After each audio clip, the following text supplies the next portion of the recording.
Square Enix are known for their over-the-top and confusing naming for their games. It started with Kingdom Hearts at first, with Kingdom Hearts 3, 5, 8 over 2 days, which refers to the days Roxas and Xion spent together before they joined Sora to complete him. The meaning was nothing too crazy, at least not for the Kingdom Hearts fans, and since then, Nomura kept it as a habit going forward for his games such as Kingdom Hearts 1.5 Remix, 2.5 Remix, and Kingdom Hearts Birth by Sleep 0.2. Those names are often seen as intimidating for newcomers and confusing, not knowing what the hell is going on with these titles, and what do they even contain, when they could have just simply called them Kingdom Hearts Collection Volume 1 and Volume 2. But trust me, that is part of the charm, and there is a competition within the company for who is going to come up with the most obscure title, and this is where the main character of today's video comes in, Team Asano.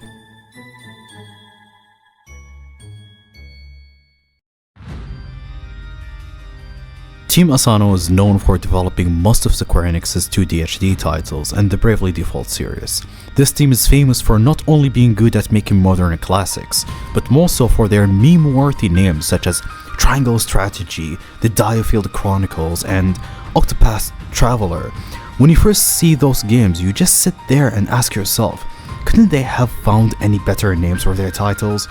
Well, because they actually couldn't. And this is the point of why I am sitting here and try to enlighten you a lot, because the meanings behind those names mean a lot more than what they seem, at times even spoilery. Let's start by their first game of when they started this tradition, Bravely Default Flying Fairy. When I first saw Bravely Default, I was wondering why would a new IP have a subtitle for a name, while being the only game in this newly established series. It is not a sequel, not a spin-off, or a subgenre of anything else. I know this game is a low-key spin-off of Final Fantasy IV Heroes of Light, but it isn't called Final Fantasy Flying Fairy anyways, so the name have always irked me. The meaning behind the franchise's name is quite straightforward and simple since it's referred to the Bravely and Default mechanics in the game's combat. But why Flying Fairy? A fairy that flies? This is as if I'm saying water is wet. Every fairy can just fly. Do they think we're stupid? That is when things actually get very interesting. In Bravely Default Flying Fairy, you know, the first Bravely Default game ever, you are often led by the fairy called Aerie.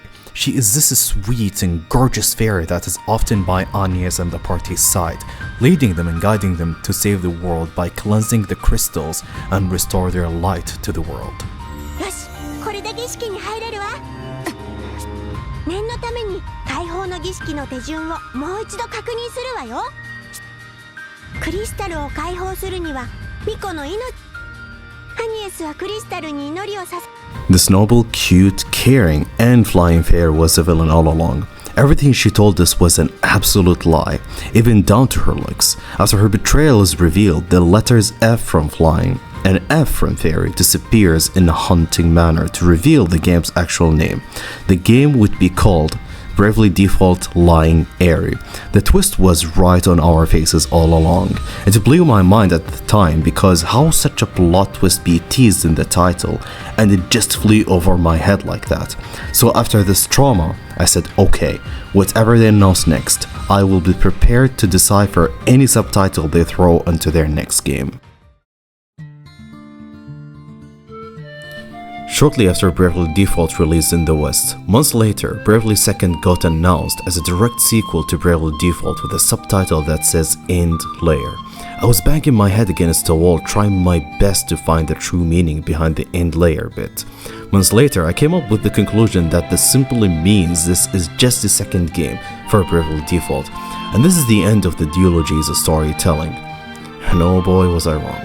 Bravely 2nd does indeed refer to this being the second game for the Bravely Default series, but it had a way more complex meaning behind it that blew my mind even harder than in the first game. But how? Because I was supposed to be prepared. And that is how Team Asano have shown me that they are just that good. During your first playthrough, there is this extremely strong villain that you will not be able to defeat. He will destroy your party and then kidnap Agnes.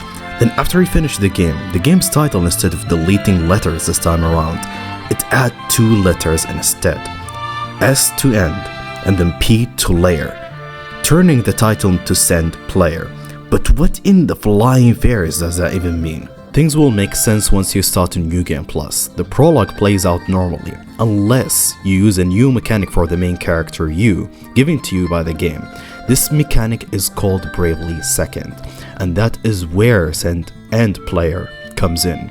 The main character stored the memories of your first playthrough in an hourglass given to him by Mysterious Adventure, and thanks to this hourglass he was able to send our initial party members from the first playthrough into the New Game Plus run, which resulted in us stopping Agnes's kidnapping and kicking Kaiser's ass. So the send player comes in from sending the players into New Game Plus, like I mentioned before, along with their leveled up party members and their memories, which unlocks chapter 5 and continues the story into its real final chapter, some time traveling shenanigans. The title would turn into Bravely Second Send Player. Wait, doesn't that sound more stupid than End Layer? Well, out of context, yes, but now we know the whole picture, it does sound a bit better. Oh, before we move into deciphering our next title, you probably noticed the letters highlighted in red at the beginning of the video, right? Those would spell the words subscribe if you line them up correctly. Just trying to be meta and all that. My way of asking you to subscribe. Anyways. Studio Asano decided to make something different after Bravely Second. They announced a game that will later set the standards and invent an art style with this game that will later be used by this team and numerous others, but they have proven to be the best at it. Enters the HD2D genre with their HD2D debut game Octopath Traveler. When this was announced, I obviously went on to analyze the name. I initially thought Octo would come from octopus, but it didn't make any sense, since I watched all the trailers before the game came out and it had no signs of an octopus whatsoever, until I got the game and unlocked all the travelers, and this is when I noticed that the number of the full party members is 8, while the word Octopath is also a made-up word with 8 letters. Things clicked here. So I went to the tavern, looked at all the characters in the party menu, and noticed that if we take the first letter of each character's name, then line them up correctly, we will end up with the word Octopath. O for Ulbrich, C for Cyrus, T for Therion, another O for Ophelia, P for Primrose, A for Alphen, another T for Teresa, and H for Hane. Also, Octo is a combining form from Latin and Greek meaning of 8. 8 travelers, 8 different paths. This was less on the nose than the previous 2 Bravely Default games, and it just made me chuckle once I have found out. And at that point, I started to look forward for their upcoming games to know how would they name them, more than the games themselves. This will later carry over to Octopath 2 and to some degree Octopath 0, but since we are going by the release order, let's keep Octopath 0 for later in the video and get back to the Bravely Default series.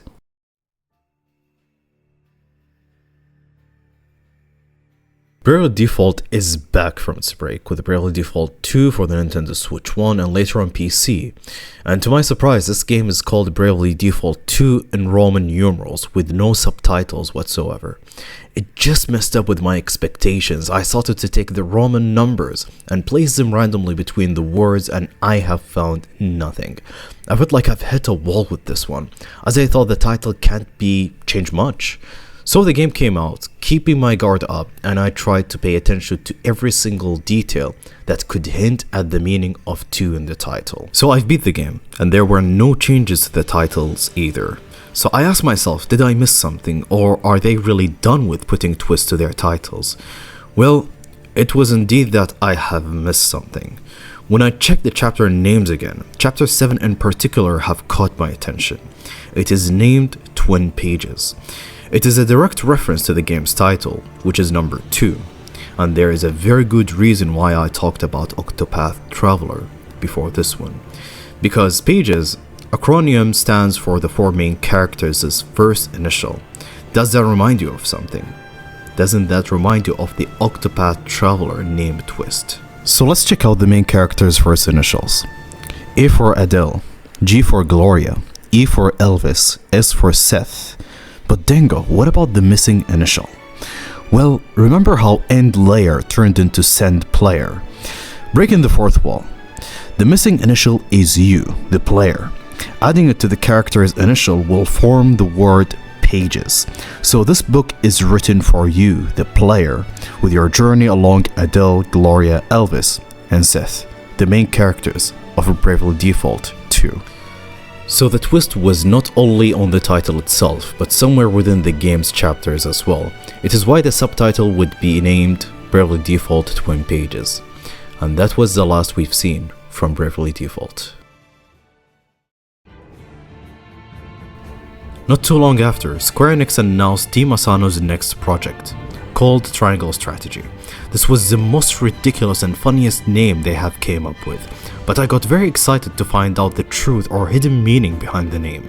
Right off the bat, when you boot up the game, you realize that 3 major kingdoms are placed on the map to shape a triangle. Also, the plot revolves around 3 main characters, Frederica, Roland, and Benedict. It follows the same conviction as Octopath, but this time it is the number 3 instead of 8. 3 kingdoms, 3 different characters. They kept it simple and nice, and if you've been familiar with their twist, this would not surprise you at all. We are reaching to the end of this video here, but Studio Asano's releases remain consistent, with Octopath Traveler 0 coming up this December. But what about it? Did I figure out what the name actually means? Well, this time I got it right in the pocket. Octopath Traveler 0 will have 30 playable characters this time around, so that means the word Octopath is probably made of something else besides the protagonists' names. So I decided to look up the villains, just to find out that we have 8 villains for this game. Each one of them has their own motive, story, and path. So Octopath this time around is made of the villain's first initials. But this is not where it stops. The game is called Octopath Traveler 0. The 0 means it is starting out from 0, with our protagonist's village being burnt in the opening of the story. They lost everything, their family, friends, and their home. And it is up to us to seek a path of revenge or a path of rebuild. Not to mention that this is a prequel story to Octopath 1 and 2, making the name 0 a perfect fit for it. Also, and lastly, the 0 is shaped as a ring. This ring holds a big significance to the story, and you receive it early on at the start of the game. What will this ring do? Well, we'll leave that up to when we play the game this coming December.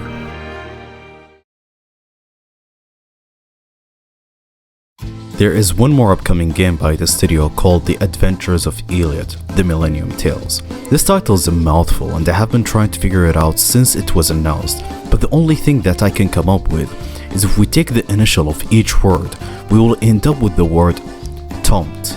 If we rearrange that, we will end up with tomat. The pronunciation of tomato in France, Spain, and a couple of other countries. Also see the game from the trailers and the playable demo that there is a portal that can take you to different eras and locations. This game is probably about Elliot traveling the universe in all of its timelines to find the finest of tomatoes. Not saying this is truly the plot, but let's watch out for these tomatoes, just like we did for the fairies. Oh, speaking of fairies, this game also has a fairy, so automatically do not trust her. And this concludes our video. I hope by now you'll understand their naming philosophy. I personally enjoyed making this video a lot, and I really hope you enjoyed it too. If you did, please consider subscribing and liking it. This will mean a lot. And like always, thank you so much for watching.